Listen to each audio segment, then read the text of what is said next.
はいさバンソンさん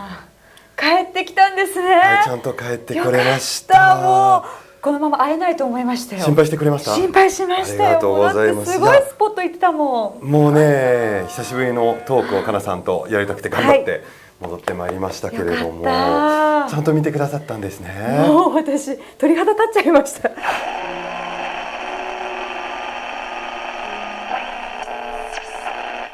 一番気になったのがやっぱり肩のポンポン。セミの声がさ、催眠術に聞こえちゃう。この一定のリズムで。これがなんか呼ばれた感じのもしかしたらに響くのかな。聞こえるのかもしれないです。何？雲がすぐ近くにいる違う。今クリスタル僕の肩を触ったの。今ってされたんだけど。それしてない。いや。待って。これマジ。これマジで。本当に肩トントンってされたの今。バンソンさん呼ばれてないですかね。いや待って。待って。最後。あれはびっくりしちゃった。僕もあれは本当に誰かが仕込んだかなと思ったんですよ。誰かクリスタルか、アキジャビの誰かが肩を叩いたんじゃないかなって思って、結構半分パニックになってたけど半分誰かがいたずらしてくれたんだろうって、ビビらせようとしたんだろうって思って映像を後になってみたら、誰の手もここにはないなかったよ。けれども、あの時は確実に結構な勢いで肩を2回連続叩かれたっていうのはもう間違いなく、これでも僕しか感じてないものなので周りからしてみればわからないけど、確実にトントンっていうのはありました。だから本当に映像を見た時に、いや本当に誰の手も映ってない、誰の手も映ってないってことは、そこにいた人間の誰も僕を触ってないってことは、他の何かがそこでね、かくれんぼして神隠しにあったとかっていう伝説があったから、ちょうどそこでしたよね。そこの神隠しにあった人が私を見つけてって言ってきたんじゃないかなって後になって思いました。なんか一緒に遊ぼうとか、なんかメッセージがあったんじゃないかなって思って。正直あの時、夏の夜行って多分幽霊とかないだろうし、一番怖いのハブでしょって思って行ったんだけれども、幸いなことにハブとかはもう何もなかったし、そこは大丈夫だったんですけど、思った以上に少しずつの本当にいろんな現象が起きて、またね、そこでまたマンホールの中の音が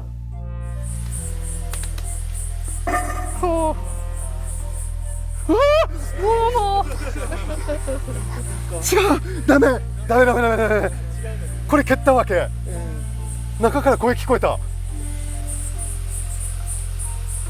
言葉にならなかったらか何言ってるか分かんない。聞こえた。今聞こえた。マジで聞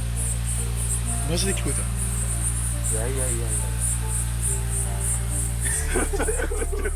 いやどんな声だったんですか？それは僕だけじゃなくて、後からクリスタルは多分そういうものには興味があるから、興味本位で見たい聞きたいとかっていうのはあるんだけれども、多分信じてるとか半信半疑だと思うんですよ。でちょっとそういう冷静に割とずっといたけど、クリスタルもアキジャビさんの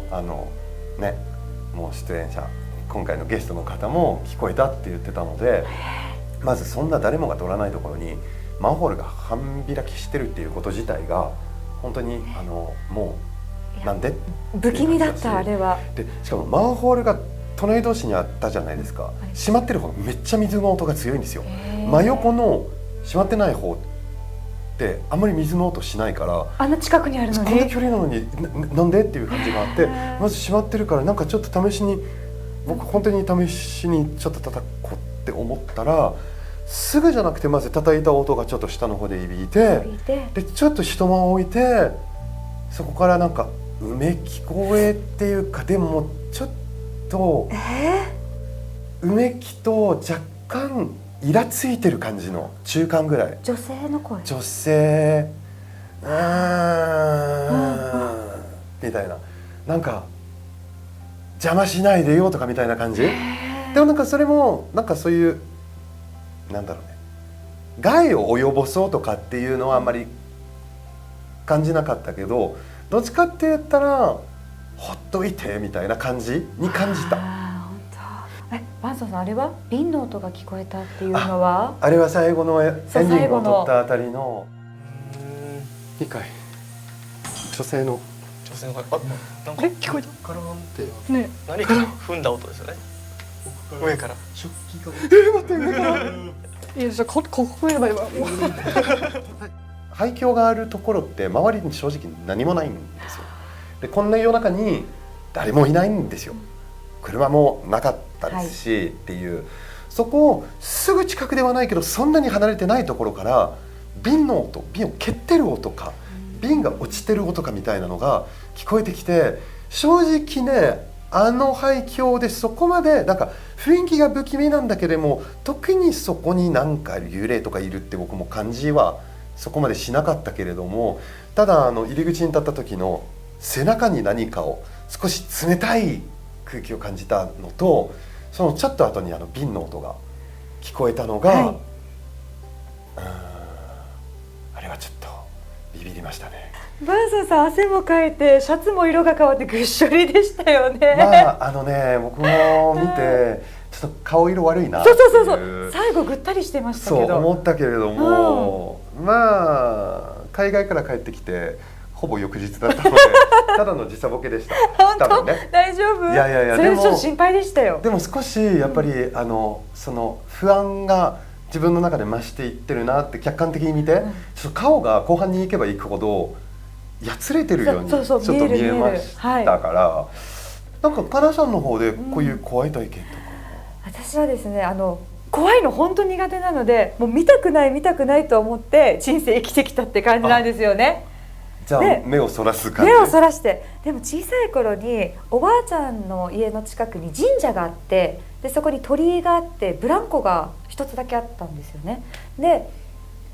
夜なのかな、ちょっと私が一人で小学生の頃かな、なんか外に出て行ったら、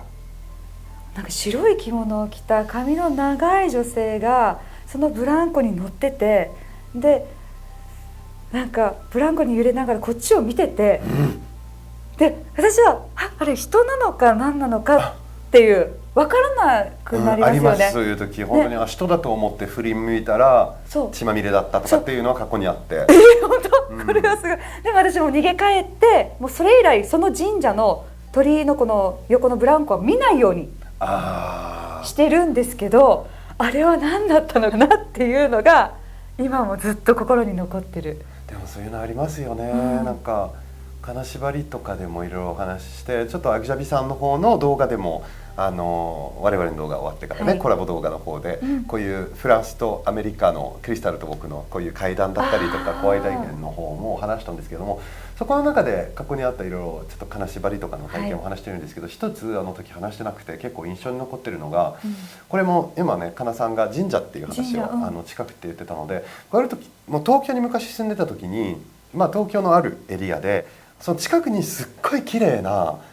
神社があったんですよ。で僕その内覧する時にその駅からその部屋の内覧する時に神社の前を通って、めちゃくちゃいい雰囲気で綺麗な、すっごい落ち着くここって思って、その部屋自体はすごく狭くて部屋自体大したことなかったけど近くにその神社があったから引っ越したんですよ。しばらく1年以上とか住んである時に夜中に目が覚めて、その部屋の玄関の方から近づいてくる真っ黒い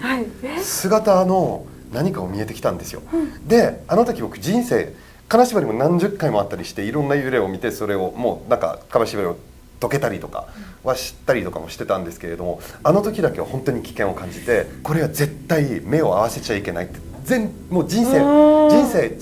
唯一思った。これは他の幽霊とか見た時に怖くなったりしたんですけれども、これ目を合わせたら帰ってこれないっていう感じがして、そしたらガーってなって、そしたらなぜかその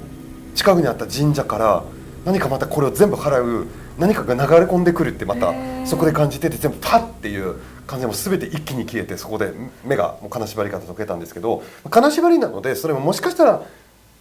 半分夢で思い込みかもしれないけど、あの時の危機感だけはもう本当に確か、もう忘れられないんじゃないですか。これは絶対目を合わせちゃいけないっていう怖い。今回怖い、雰囲気ある夏の夜に似合う雰囲気あるスポット巡りだったんですけれども、はい沖縄では言い伝えだったりとかそういうのもあったりしまそうす？沖縄ではやっぱ幽霊とか妖怪とか合わせてマジムンってねあ、言いますけどね、バンソンさん聞いたこともありますよもちろんでね。す。でやっぱり代表的なのがガジュマルの姓のキジムナ、キジムナですね。はい、人懐っこい面もあるけどやっぱり恐ろしい部分もあるって言われていたり、あー本当いろんな伝説があって、この中西平とかもありますし、本当に不思議な言い伝え伝説がやっぱたくさんありますもんね。実は、はい来週はもうね、今回みたいに夜ではなくって、はい昼間もう長市内の伝説あるスポット巡りを予定しておりますので、その中で今かなさんがはい挙げた、もう沖縄代表的なマジムンもちょっとそういう話も登場したり、そして素敵なゲストの案内で歴史と伝説をもうたくさん聞きますので、ぜひぜひお楽しみに。それでは皆さん、See you